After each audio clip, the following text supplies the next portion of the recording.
दोस्तों नमस्कार। Unique education system की एजुकेशन सीरीज़ में आपका स्वागत है। हम बातचीत कर रहे हैं 6 बेसिक्स के बारे में। पहला basic, use the product and promote the product and open अपनी दुकान। इसके बारे में मुकेश कोठारी जी ने बहुत विस्तार से बातचीत की और उससे मैंने ये सीखा कि जब हम प्रोडक्ट को इस्तेमाल करते हैं तो किस प्रकार हमारा कॉन्फिडेंस लेवल बढ़ता है। दूसरा basic, make a list of dreams and prospects. इसमें एस अत्री साहब जो पेशे से टीचर हैं, उन्होंने बहुत शानदार तरीके से हमें बताया कि हमें लिस्ट को क्यों बनाना है और किस तरीके से हम 1000 लोगों की लिस्ट बना सकते हैं। और तीसरा जो बेसिक है, कॉन्टैक्ट एंड इनवाइट, उसमें सुजीत कुमार सिंह जी ने बेहतरीन तरीके से हमें बताया कि जब हम कॉन्टैक्ट करें तो हमें मैच्योर नो सीखे की तरह नहीं काम करना है, हमें प्रोफेशनल्स की तरह काम करना है, तभी हमें रिजल्ट मिलेंगे। और जो फोर्थ बेसिक था, share the products and plan, Mahavir Saharan ji ने बहुत शानदार तरीके से एग्जाम्पल के माध्यम से हमें बताया कि अगर हम छोटे बच्चे को पेपर के ऊपर में अगर हाथी बना के दिखाएंगे तो उसके बहुत सारे प्रश्न होंगे, लेकिन जब हम उसको साक्षात हाथी दिखा देंगे तो उसके सारे प्रश्न खत्म हो जाएंगे और फिर वो भूल नहीं पाएगा कि हाथी कैसा होता है। सो आज जिस टॉपिक पे मैं बातचीत कर रहा हूँ, मैं बात कर रहा हूँ 5th बेसिक पे, और वो है follow up with in 48 hours. आपने जिस व्यक्ति को प्लान दिखाया है उस व्यक्ति से आपने दोबारा मिलना है, 48 आवर्स के अंदर अंदर मिलना है। हम जितना भी काम हम बेसिक क्यों कर रहे हैं, ये जो पॉइंट अब तक हमने फॉलो किए हैं, चाहे हमने प्रोडक्ट यूज़ किया है, लिस्ट बनाई है, कॉन्टेक्ट किया है, प्लान दिखाया है, ये इसलिए किया है ताकि हम सामने वाले व्यक्ति को अपना प्रोडक्ट दे सकें या हम उसे अपने बिजनेस में ज्वाइन कर सकें। ये हमारा मकसद रहा है मेन। सो अब समय आ गया है जिस मकसद के लिए हम बेसिक्स फॉलो कर रहे हैं उसका परिणाम लेने का, यानी या तो प्रोडक्ट सेल करने का या सामने वाले व्यक्ति को अपने नेटवर्क में ज्वाइन करवाने का। एक कहावत है, पुरस्कार प्रयासों को नहीं मिलते, परिणामों को मिलते हैं। अगर आप अपने प्रयासों को परिणामों में कन्वर्ट कर पाए, रिजल्ट में उनको तब्दील कर पाए, तो ही आपको रिवार्ड्स मिलेंगे, तो ही आपको बेनिफिट होता है। सो जो भी हमने अब तक एक्टिविटीज़ की है वो इसलिए की है कि हम सामने वाले व्यक्ति को अपना प्रोडक्ट सेल करें। हम इसमें विस्तार से बातचीत करते हैं। जब भी हम लोग फॉलोअप करें, सबसे पहली बात यह है कि जब भी हम लोग फॉलोअप करने के लिए जाते हैं, सो फॉलोअप को हम लोग क्वेश्चन हैंडलिंग भी कहते हैं। रिसर्च ये कहती है कि 10% लोग प्लान देखने के बाद प्रोडक्ट लेते हैं या ज्वाइन करते हैं, लेकिन 90% लोग तब ज्वाइन करते हैं जब उनको फॉलोअप किया जाता है, जब उनसे दोबारा मिला जाता है। सो फॉलोअप को हम लोग क्वेश्चन हैंडलिंग भी कहते हैं। क्वेश्चन हैंडलिंग का मतलब ये हुआ कि यहाँ पे बहुत सारे प्रश्न आएंगे आपके सामने और उन क्वेश्चंस को आपने सही से हैंडल किया, सही से उनका रिप्लाई दिया, तो सामने वाला व्यक्ति आपके साथ में जुड़ जाएगा। फॉलोअप कब करना है?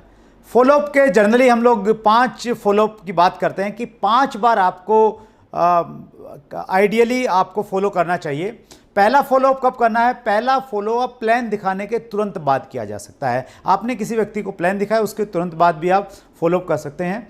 अगर उस समय सामने वाला व्यक्ति आपके साथ आपके बात से सहमत नहीं है, आपका प्रोडक्ट नहीं ले रहा है, तो आपने उस समय एक अपॉइंटमेंट फिक्स करनी है दोबारा मिलने की, और वो जो अपॉइंटमेंट है वो 48 घंटे के अंदर होनी चाहिए। इसलिए हम इसे कहते हैं फॉलोअप विद इन 48 आवर्स। इसके पीछे बहुत सारी साइंस है, हम लोग उस साइंस में नहीं जाएंगे। बस आपने ये याद रखना है कि अगर आपने किसी को प्लान दिखाया तो 48 घंटे के अंदर अंदर आपने उस व्यक्ति से दोबारा संपर्क करना है। संपर्क करें, फॉलोअप आपका कंफर्म बुक हो। उसके लिए एक बड़ा अच्छा तरीका ये हो सकता है कि जब आपने उसको प्लान दिखाया उस समय आप फॉलोअप किट एक रखें अपने पास में, जिसमें कुछ लिटरेचर हो, कुछ बुक्स हो, प्रोडक्ट कैटलॉग हो सकता है, वो वहाँ पे आप छोड़िए उस नए साथी के पास में और आप कहिए कि ये आप देखिए, और प्रमोशन के साथ में वो चीज़ें वहाँ पे छोड़ के आइए और आप उनसे समय लीजिए कि मैं अभी तो थोड़ा जल्दी में हूँ, मैं दोबारा आपसे मिलूँगा, तो बताइए कल हम लोग मिलें या परसों मिलें। 2 ऑप्शन देके 48 आवर्स के अंदर अंदर आपने दोबारा फॉलोअप वहीं पर बुक कर लेना है। आप 48 आवर्स के बाद में मिले और उसके बाद में भी व्यक्ति अगर निर्णय नहीं ले पा रहा है तो आप परेशान मत होइए। अभी आपने 3 फॉलोअप और करने हैं, टोटल 5 फॉलोअप बताया गया है कि 5 फॉलोअप तक आपको करना चाहिए। आपने ध्यान रखना है कि जब भी आप किसी व्यक्ति से मिलने के लिए जा रहे हैं फॉलोअप में, या तो आप प्रोडक्ट सेल करके आएंगे, उसका केवाईसी लेके आएंगे, या नेक्स्ट कब मिलना है वो अपॉइंटमेंट की डेट और टाइम लेके आएंगे। दोनों में से एक चीज़ वापसी में आपके पास में होनी चाहिए। इस प्रकार से हम 5 फॉलोअप कर सकते हैं। जब हम लोग फॉलोअप करेंगे, फॉलोअप करते समय कुछ इंपॉर्टेंट पॉइंट्स है जिनका हमें हमेशा ध्यान रखना चाहिए। पहला पॉइंट है हैव पेशेंस। आपने धैर्य के साथ में बातचीत करनी है, उतावलापन मत दिखाइए, जल्दबाजी मत कीजिए। अक्सर जल्दबाजी में चीज़ें खराब हो जाती हैं। सो आप आराम से मिलिए, बातचीत कीजिए, पेशेंस रखिए अपनी बातचीत में। बी एंथुसियास्टिक, उत्साह में रहिए, एक्साइटमेंट में रहिए। आपको बोर नहीं होना है, आपको परेशान नहीं होना है कि आप तीसरे या चौथे फॉलोअप में जा रहे हैं और बंदा जो है बहुत पकाऊ है, बहुत सारे प्रश्न करता है, बहुत सारी क्वेरी करता है, बहुत नेगेटिव सी नेचर का है। आप जब भी मिलें उत्साह में रहिए, क्योंकि एक लाइन मुझे बहुत अच्छी लगती है, selling is transfer of enthusiasm. अगर आप अपने एंथुजियाज्म को, अपने उत्साह को सामने वाले व्यक्ति में ट्रांसफर कर सकते हैं तो आप अपना प्रोडक्ट सेल कर सकते हैं। वो उत्साह आपका हमेशा बना रहना चाहिए। Do not over commit. आप जब फॉलोअप के लिए जाएं, कोई भी ओवर कमिटमेंट मत कीजिए, चाहे वो प्रोडक्ट के बारे में है, चाहे आप उसको किस प्रकार की सर्विसेज देंगे उसके बारे में है। ओवर कमिटमेंट करना मॉरली भी ठीक नहीं है, और अगर आपने कुछ मॉरल का ओवर कमिटमेंट किया और आप पूरा नहीं कर पाए तो वो आपके बिजनेस को कोलैप्स करने वाली चीज़ बन जाती है।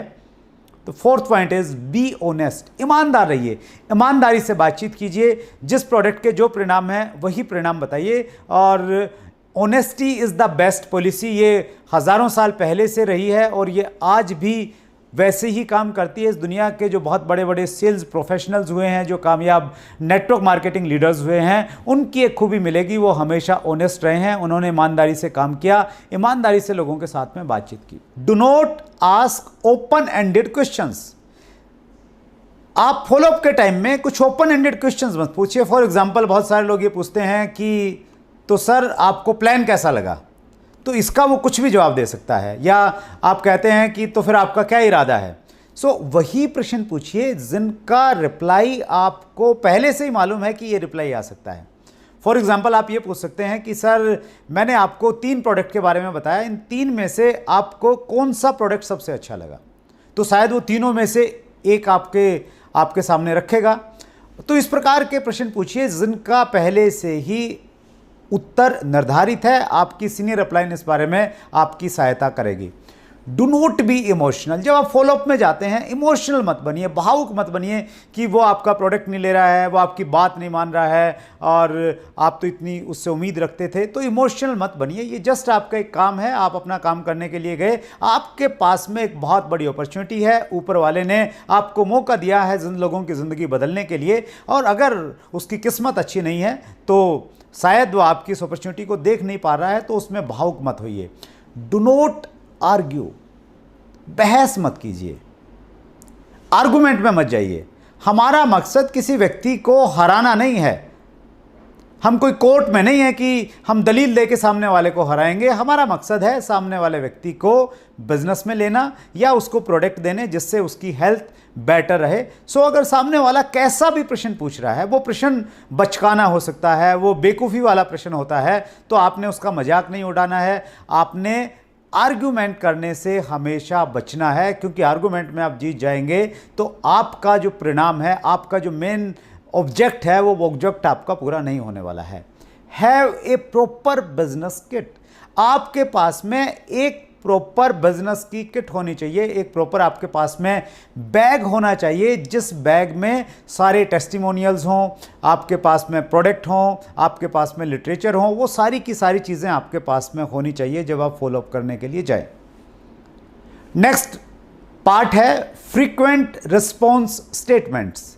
जब भी आप किसी व्यक्ति से मिलेंगे तो एक तरह की स्टेटमेंट्स आपको मिलने वाली हैं, उसके लिए आपने प्रिपेयर रहना है। अगर ऐसी ऐसी बातें लोग आपसे पूछते हैं तो आप बिल्कुल परेशान मत होइए, क्योंकि आपको मालूम है कि ऐसी ही बातें सामने वाले लोग करने वाले हैं। क्या स्टेटमेंट्स होंगी? लोग कहेंगे आई डोंट हैव मनी, मेरे पास में 100 रुपया भी नहीं है सामान खरीदने का। आपको मालूम है उनके पास में पैसा है और वो बहुत सारा पैसा ऐसे ही उड़ा देते हैं, लेकिन आपने उससे आर्ग्यू नहीं करना है, आपने पेशेंस के साथ में बातचीत करनी, उसको आगे बढ़ाना है अपने तरीके से। लेकिन ये मान के चलिए कि लोग ऐसे ही स्टेटमेंट आपके सामने देंगे, आई डोंट हैव टाइम, मेरे पास में समय नहीं है बिल्कुल भी। लोग ऐसा बोलेंगे, आपने ये नहीं कहना है कि आपके पास में तो बहुत सारे समय हैं, जब इतना व्यस्त होने के बावजूद मैं टाइम निकाल सकता हूं, तो आप भी निकाल सकते हैं। बस आपने प्रिपेयर रहना है कि ऐसा सवाल आए तो कोई बड़ी बात नहीं हुई आपके सामने, I will get back to you. बहुत सारे लोग कहेंगे कि मैं आपको सोच के बताऊंगा, मैं वापस आपको फ़ोन करूंगा, तो ऐसे भी आपको रिस्पॉन्स मिलेंगे। लोग कहेंगे प्रोडक्ट्स आर कॉस्टली, जो सामान है वो बहुत महंगा है, इतना महंगा सामान मैं नहीं खरीद सकता। लोग ऐसा कहेंगे, हालांकि उनको प्रोडक्ट की शायद उतनी नॉलेज नहीं है कि प्रोडक्ट की कॉस्टिंग कैसे निकाली जा सकती है, लेकिन फिर भी लोग कहेंगे आई कांट सेल, मैं बेच नहीं सकता हूं, ये बेचने वाला काम मुझे दिखता है, ऐसा लोग आपको कहेंगे। कुछ लोग कहेंगे is it A pyramid scheme और स्कैम और मनी सर्कुलेशन कंपनी। लोग ऐसा भी बोलेंगे, वो आपको ऐसा एहसास कराएंगे कि जैसे आप बहुत गलत काम में हैं। लोग आपको ये भी बोलेंगे कि मैं मेंबर नहीं बना सकता, ये मेंबर बनाने का काम नहीं मेरे से होगा, बाकी सब कुछ ठीक है, आपका प्रोडक्ट ठीक है, सब कुछ बढ़िया है, मैं सब कुछ मान रहा हूं, लेकिन ये जो लोगों को जोड़ने वाला काम है ये मेरे से नहीं होगा। कुछ लोग कहेंगे, सीधा बोलेंगे कि मैं इंटरेस्टेड नहीं हूं, ऐसे कामों के लिए मैं इंटरेस्टेड नहीं हूं। सो ये इस प्रकार की जो स्टेटमेंट हैं ये आपको मिलने वाली हैं, इसके लिए प्रिपेयर रहिए। हर स्टेटमेंट का कैसे आपको रिप्लाई करना है वो हम आगे के सेशन में बताएंगे, लेकिन ये सोचिए, प्रिपेयर रहिए हमेशा इस चीज़ के लिए कि इस प्रकार की स्टेटमेंट आपके सामने आने वाली है।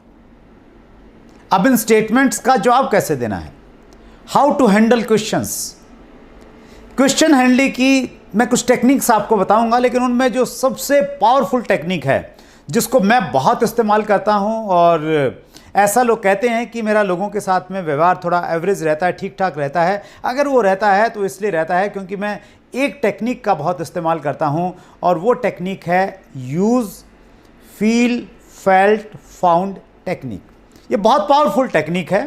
फील फेल्ट फाउंड टेक्निक ये बताती है कि सामने वाला कोई भी स्टेटमेंट दे या कोई भी क्वेश्चन आपसे करता है तो आपने उसका विरोध नहीं करना है, आपने उसकी बात से सहमति जतानी है, फील करना है, महसूस करना है उसकी बात को कि यस यू आर राइट, आप सही कह रहे हैं। अगर सामने वाले ने कहा कि मेरे पास में पैसा नहीं है, तो आपने क्या कहना है, आप बिल्कुल सही कह रहे हैं सर, मेरा भी यही मानना था। जब मेरे सामने ये बिजनेस रखा गया और मुझे कहा गया कि आप ये पेस्ट लीजिए 40 रुपए का, तो मैंने कहा था कि सर मेरे पास तो 40 रुपए भी नहीं है। तो आपने फील करना है। सामने वाला कहता है मेरे पास में टाइम नहीं है, तो आपने कहना बिल्कुल सही कहा सर आपने, मुझे भी ऐसा लगता था मेरे पास में टाइम नहीं है, और मेरे पास टाइम था भी नहीं सर। कुछ भी सामने वाला व्यक्ति बोलता है, वो कहता है कि क्या ये स्कीम है, तो आपने कहना आपने बिल्कुल सही बात की है सर, मुझे भी ऐसे ही लगता था इन सब चीज़ों को लेके ये स्कीम है। सो सबसे पहले वो कुछ भी बोले, आपकी पहली लाइन ये होनी चाहिए, आपने बिल्कुल सही कहा सर, मैं भी ऐसा ही सोचता था, और कहीं ना कहीं आप ऐसा सोचते थे। फेल्ट ये है, सामने वाले ने कहा कि मेरे पास में पैसे नहीं हैं, आई डोंट हैव मनी, आप कहिए कि आप बिल्कुल सही कह रहे हैं सर, मुझे भी ऐसा लगता था कि मेरे पास में पैसे नहीं और मेरे पास में पैसे थे भी नहीं, फिर मैंने ये देखा कि ये मेरे पास में जब अपॉर्चुनिटी है और इसमें मैं अगर प्रोडक्ट इस्तेमाल करके, ये प्रोडक्ट अच्छे लगेंगे, एक ही तो प्रोडक्ट लेना है, और अगर वो अच्छा लगेगा तो मैं दूसरे प्रोडक्ट लेके अगर इसको बिजनेस अपॉर्चुनिटी के रूप में बनाऊंगा, तो मैंने ये फाउंड कि मेरी पैसों की समस्या ज़िंदगी भर के लिए ख़त्म हो सकती है। सो ये बेहतरीन टेक्निक है। फील पहले उसके साथ में रिलेट करना है, फेल्ट फिर आपने ये कहना है कि फिर मैंने गहराई में गया, मैंने तथ्यों में मैं गया, लॉजिक्स मैंने देखे, लॉजिक्स आप दीजिए फेल्ट में, और फाउंड, फिर फाइनली आपने पाया कि मेरी उस समस्या का समाधान यहीं से निकल सकता है। नेटवर्क में भी जब आपके सामने लोग मिलते हैं, वो कोई भी सजेशन लेके आए, कुछ भी आपसे बोलें, तो आप वहाँ पे भी इस टेक्निक का इस्तेमाल कर सकते हैं। मैं बहुत ज़्यादा इस्तेमाल इसको करता हूँ। सेकंड जो तरीका है क्वेश्चन हैंडल करने का, वो है शेयर ऑथेंटिक डाटा। आपके पास में कुछ ऑथेंटिक आंकड़े होने चाहिए, डाटा होना चाहिए। अगर वो डाटा आप शेयर करते हैं सामने वाले व्यक्ति से, तो सामने वाला व्यक्ति उस डाटा से और जिस ऑर्गेनाइजेशन का वो डाटा है उससे वो प्रभावित होता है, वो हमारी बात से प्रभावित नहीं होता। क्योंकि हमेशा ये कहा जाता है कि जब हम किसी से बातचीत करते हैं तो हम सेकंड पार्टी हैं, सामने वाला फर्स्ट पार्टी है, और फर्स्ट पार्टी और सेकंड पार्टी में कहीं ना कहीं एक ईगो क्लैश होता है। लेकिन जब हम कोई थर्ड पार्टी लेके आते हैं बीच में, कोई तीसरा व्यक्ति बता रहा होता है, सो अब ईगो क्लैश नहीं होता है और तीसरे व्यक्ति की बात जल्दी समझ में आती है। सो आप डाटा शेयर कीजिए। जब आप डायरेक्ट सेलिंग के बारे में बातचीत कर रहे हैं तो आप बताइए कि सर डायरेक्ट सेलिंग का जो ग्लोबल टर्नओवर है वो लगभग $1,90,000 का था 2018 में, और इतना बड़ा जो ये नेटवर्क है, इतना बड़ा जो टर्नओवर है, इस टर्नओवर में सबसे ज़्यादा $35,000 अमेरिका का है और हिंदुस्तान की भागीदारी मात्र $1,518 की है। सो अगर हम ये डाटा देखते हैं तो हम पाते हैं कि हमारे देश में डायरेक्ट सेलिंग का बहुत उज्जवल भविष्य है। और ये जो डाटा मैं आपको शेयर कर रहा हूं सर, ये world federation direct selling association के आंकड़े हैं और WFDSA.org ये इसकी वेबसाइट है, आप इस पर भी जाके आप चेक कर सकते हैं। सो जब आप इस प्रकार से उस डाटा का सोर्स उसको बताते हैं, उस ऑर्गेनाइजेशन के बारे में बताते हैं, तो सामने वाला व्यक्ति उस थर्ड पार्टी से बेटर तरीके से समझ सकता है। सो ये बहुत इफेक्टिव टेक्निक है, स्पेशली जो लोग पढ़े लिखे लोग हैं, थोड़ा एजुकेटेड लोग हैं, डाटाज में बात करते हैं, डाटाज की भाषा समझते हैं, उनसे आप इस तरीके से अच्छे तरीके से बात कर सकते हैं। तीसरी टेक्निक है answer questions by asking questions. बहुत बार सामने वाला व्यक्ति आपको कुछ सवाल पूछेगा और आप याद रखिए हर सवाल का आप जवाब नहीं दे पाएंगे। बहुत बार उस सवाल में से एक सवाल पूछना भी एक जवाब हो सकता है, हर जगह अप्लाई नहीं होगा। इसको आपने थोड़ा इंटेलिजेंट तरीके से कॉमन सेंस यूज़ करते हुए आप इसका इस्तेमाल कर सकते हैं। फॉर एग्जांपल, आप बिजनेस में नए हैं और एक सामने वाला व्यक्ति बोलता है कि आपको इस बिजनेस से कितना पैसा आ रहा है, और आपने भी शुरुआत की है, तो आपको लगता है कि आप ये बताएंगे कि मुझे अभी कुछ नहीं आया, तो सामने वाला नेगेटिव हो जाएगा और वो ये कहे कि यार ये इसमें कुछ आता जाता नहीं है, ये तो ऐसे ही काम होते हैं। सो आप ये कह सकते हैं कि सर मैंने तो अभी शुरू किया है, लेकिन हमारे बिजनेस में 500 रुपये से लेके 50 लाख रुपया महीने कमाने वाले लोग हैं। आप बताइए आप कितना रुपया महीना कमाना चाहेंगे। ये क्वेश्चन में आपने एक दूसरा क्वेश्चन पूछ लिया है। तो इस प्रकार बहुत सारे, वो आपने डिसाइड करना पड़ेगा कि इस टेक्निक का आप कहाँ इस्तेमाल कर सकते हैं, लेकिन ये बहुत अच्छी और बहुत पावरफुल टेक्निक है। नेक्स्ट जो टेक्निक है जिसका आप इस्तेमाल कर सकते हैं क्वेश्चन हैंडलिंग में, और वो है कॉम्प्लीमेंट क्वेश्चंस। सामने वाला जो प्रश्न पूछ रहा है उस प्रश्न के बाद में आप तुरंत जवाब मत दीजिए, थोड़ी देर सोचिए और बोलिए कि सर आपका जो प्रश्न है ये बहुत इंटेलिजेंट प्रश्न है, इतना इंटेलिजेंट प्रश्न मेरे सामने किसी से नहीं पूछा। आप उसके क्वेश्चन को अगर कॉम्प्लीमेंट देंगे, उसको अच्छा मानेंगे, तो शायद वो आपके रिप्लाई को भी वो अच्छा मानेगा। क्योंकि जब कोई व्यक्ति आपको पसंद करेगा तो फिर शायद वो आपके जवाब को भी पसंद करेगा, आपके प्रोडक्ट को भी पसंद करेगा, आपको आपकी कंपनी को भी पसंद करेगा। एक कोटेशन है, if you can sell your self you can sell everything. आप अपने आप को बेचिए, मीन्स आप अपने व्यवहार से, अपनी बातचीत से सामने वाले व्यक्ति को प्रभावित कीजिए। नेक्स्ट जो टेक्निक है ये बहुत पावरफुल टेक्निक है, आंसर क्वेश्चंस विद टूल्स। सामने वाला जब भी कोई प्रश्न पूछता है आप टूल्स की सहायता से उसका जवाब दीजिए। फॉर एग्जांपल, सामने वाला पूछता है कि आपके प्रोडक्ट की क्वालिटी में मुझे डाउट है, आपकी क्वालिटी कैसी है, तो आपके पास में कोई टेस्टिमोनियल है, 1 मिनट का छोटा सा वीडियो है, वो दिखाइए। आपके पास लिटरेचर में कोई टेस्टिमोनियल है, वो उसको पढ़ाइए। इस प्रकार से आप लिटरेचर का यूज़ कर सकते हैं। सामने वाला व्यक्ति कोई प्रश्न कहता है कि क्या इस बिज़नेस में लोग ज़्यादा पैसा कमाने वाले लोग हैं, तो आप कहिए कि सर बहुत अच्छा प्रश्न आपने पूछा है। हमारे यहाँ पे एक प्रोग्राम रहता है हर संडे को सुबह 11 बजे, और वो प्रीमियर प्रोग्राम रहता है यूट्यूब के ऊपर में, हमारा चैनल है, तो मैं आपको उसका लिंक भेजूंगा, आपको रिमाइंडर करवाऊंगा। उस प्रोग्राम को अगर आप अटेंड करेंगे सर, आपके इस प्रश्न का जवाब वहाँ पे मिल जाएगा। आपने जो प्रश्न पूछा है मैं शायद उसका जवाब नहीं दे सकता। सो जो हमारे टूल्स हैं, ऑडियो हैं, वीडियोज़ हैं, वेबसाइट है, अप्लायंस के नाम हैं, ये जितने भी सारे लोग हैं इनको आप टूल्स के रूप में इस्तेमाल कर सकते हैं और इनके माध्यम से आप रिप्लाई कर सकते हैं।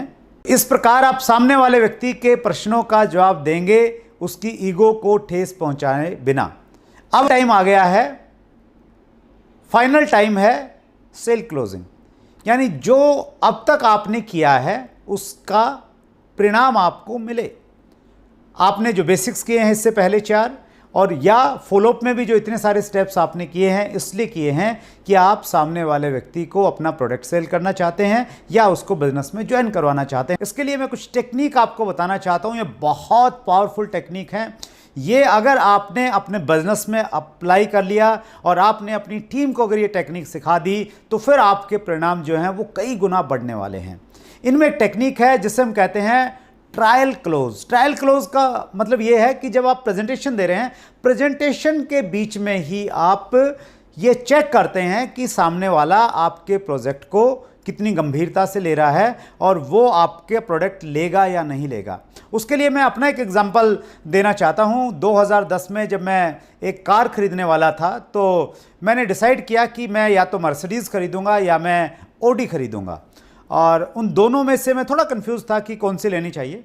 और मैं चला गया दोनों के शोरूम में, मैंने दोनों के जो सेल्स एग्जीक्यूटिव थे उनसे बातचीत की। मैंने बाहर रोड पे किसी एक ऐसे रोड पे जहाँ पे ट्रैफिक नहीं था दोनों गाड़ियों को बुलाया टेस्ट ड्राइव के लिए। तो वो दोनों जो सेल्स एग्जीक्यूटिव थे वहाँ पे आ गए। उन दोनों को मालूम चल गया कि मैं कहीं ना कहीं दोनों का कंपटीशन करवा रहा हूँ। और फिर फाइनली मैंने कहा कि चलो ठीक है, टेस्ट ड्राइव हो गया है, अब मैं शोरूम पे चलते हैं और हम लोग बातचीत करते हैं। तो सबसे पहले मैं ऑडी के शोरूम में गया और एग्जीक्यूटिव से बोला कि गाड़ी तो आपकी ठीक है, लेकिन यार मैंने तो है ना मर्सिडीज़ लेनी है। मर्सिडीज़ के ये फीचर हैं, मर्सिडीज़ इतना बड़ा ब्रांड है, मेरा ड्रीम रहा है कि मैंने मर्सिडीज़ लेनी है, तो मैं तो मर्सिडीज़ लेना चाहता हूँ।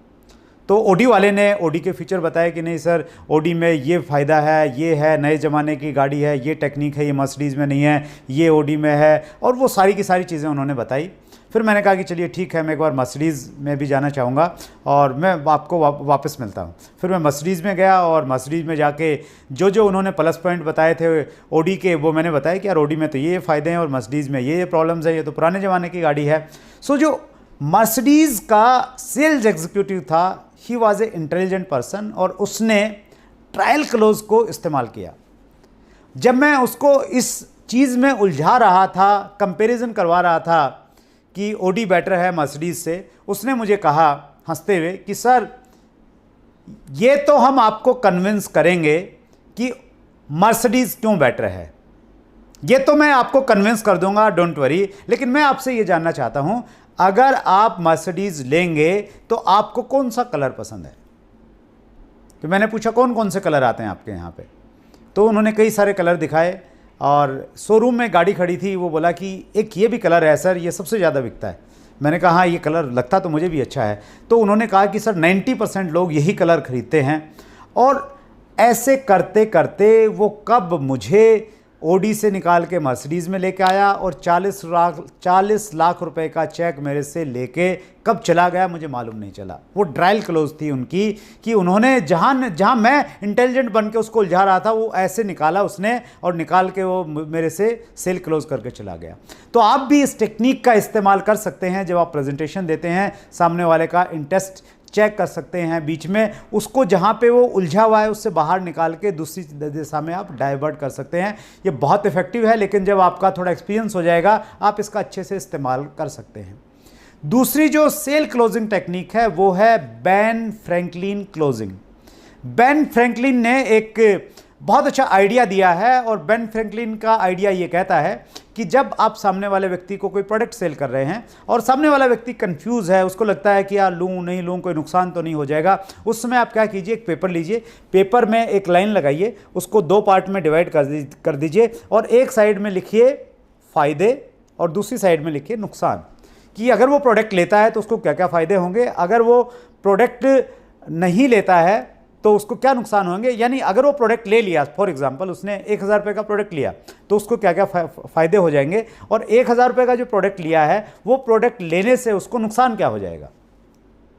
या अगर उसने ज्वाइन कर लिया तो क्या क्या फ़ायदे हो जाएंगे, अगर उसने ज्वाइन कर लिया तो नुकसान क्या हो जाएगा उससे।